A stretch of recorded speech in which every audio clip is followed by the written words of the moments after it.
Good morning again. Good morning. This morning's story is set in Capernaum, the hometown of Peter, and Jesus had gone into the synagogue to teach there. The central theme of this story is the nature and issue of Jesus' authority. In verse 22, we read this statement from Mark. The people were astounded at his teaching, for he taught them as one with authority, not as the scribes. I think that this is quite a curious statement for Mark to make, because surely the scribes had the ultimate spiritual authority then. They had been the spiritual leaders in their community for years. They had deep learning. They were actually very revered for their knowledge. They were, in many respects, the brokers of the truth at the time. So when I think about authority, I thought I really want to kind of dig into that and see some other meanings. So the Greek word for authority is exousia, which is related to the Greek verb existi, meaning it is free or it is permitted. So in other words, exousia is the sovereign freedom of one who acts without hindrance. So what we see here is Jesus teaching in sovereign freedom, and that it is being contrasted with the teaching of the scribes at that time. The difference is that the scribes' teaching authority depended on their knowledge of and an adherence to the Jewish tradition, specifically the traditional interpretation of the Torah. However, Jesus teaches with an independent authority, the authority of God, whereas the scribes were bound to their tradition. You see, Jesus is free, or better yet, liberated, by living directly under God's authority. Mark is depicting Jesus as the one uniquely authorized, commissioned, or empowered to declare and institute the reign of God. Through Jesus, then, we have a glimpse of the characteristics of this type of reign. It is intrusive, breaking old boundaries that benefited another kind of rule. It is about liberating people from the powers that afflict them and about allowing all creation, including human bodies and human societies, to flourish. It is about articulating God's intentions for the world and defying or reconfiguring some traditions to do so. So in a worldly sense, Jesus really didn't have any power at all. He was not a worldly king with political or military power. He was not one of the priests who had the power in Rome and Judea. He was not even a scribe with the authority of the Jewish tradition. The only authority that Jesus had in the eyes of this audience was the supreme confidence that what he did and said was God's will and God's truth. His authority lay in the sheer power of his words and in the example of his deeds. His authority actually laid in living into as God's servant. Jesus used his authority not to obtain power for himself, but to serve humanity. This is the same kind of exousia, or authority, sovereign freedom, of which Paul speaks in today's second lesson in 1 Corinthians 8. Sovereign freedom exercised for the good of others. So it seems to me that Jesus is teaching a new way of authority, an authority that is built from being relational instead of positional. The example of Jesus Christ is the exact opposite of positional authority, such as what the scribes had. Christ did not cling to his own positional authority, but he became a servant instead.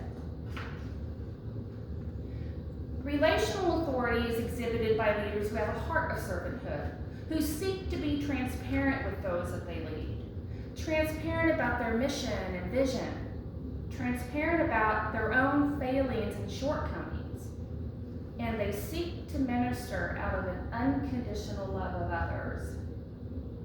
As Paul says of Jesus in Philippians 2, he made himself nothing, taking the very nature of a servant and being found in human likeness. He humbled himself. I would say that it is because of the humanity of the relational approach that authority is clearly exercised. Most of us are more attracted to following relational leaders than positional leaders because we recognize in them a deep humanity, and they allow us to be human too. Don't you think? And so when Mark says Jesus taught them as one having authority, that is a reflection on his own relational authority, that he was humble and deeply human and was allowing people to meet him in their humanity too. And because they become so used to the scribes leading out of positional authority, we read in verse 22 that the people were astounded at his teaching. They were amazed. This notion of amazement really is like a strong word for me. It almost has a connotation of putting people into shock or even panic. Such was the strength and power of Jesus' authority. The likes of this at that time had never been seen before.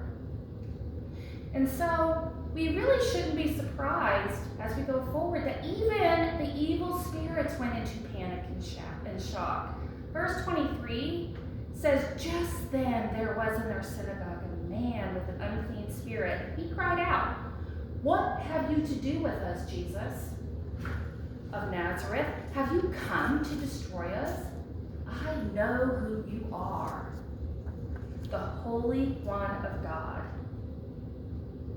I find this quite interesting, that even an evil spirit knew who Jesus was, but the religious teachers of the law had not worked it out for themselves quite yet. How ironic that the holy men should have missed the truth in their midst, and yet the unclean spirit should recognize Jesus for who he was. And it is because the evil spirit would not sit under the lordship of Christ that Jesus commands him to be quiet. Verse 25, but Jesus rebuked him, saying, "Be silent."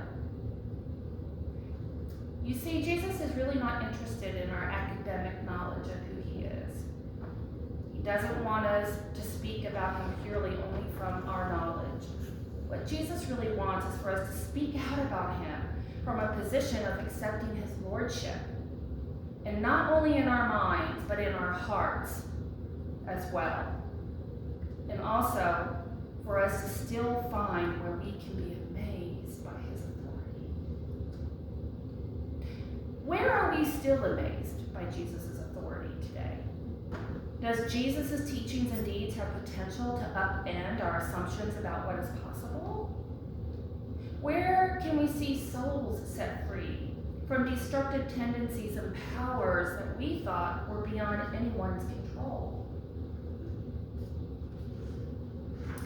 Mark concludes this passage by saying, "At once his fame began to spread throughout the surrounding region of Galilee." The gospel, the good news of Jesus Christ began to spread because of word and deed. And so it is with us as a church here in the Vineyards that the good news of Jesus can spread throughout our community as we engage as disciples through word and deed, with room to still be amazed by Jesus' authority. So as we are moving away from Epiphany and as we're looking forward to Lent, I invite us to be reminded that Epiphany is not just about longing for and acknowledging the past manifestation of Jesus' greatness and the gospel's power. It is also about discovering what deserves our amazement in our current and longed-for experiences. My friends, Jesus' authority in kingdom ministry invites us to imagine a different world and to to live toward it today.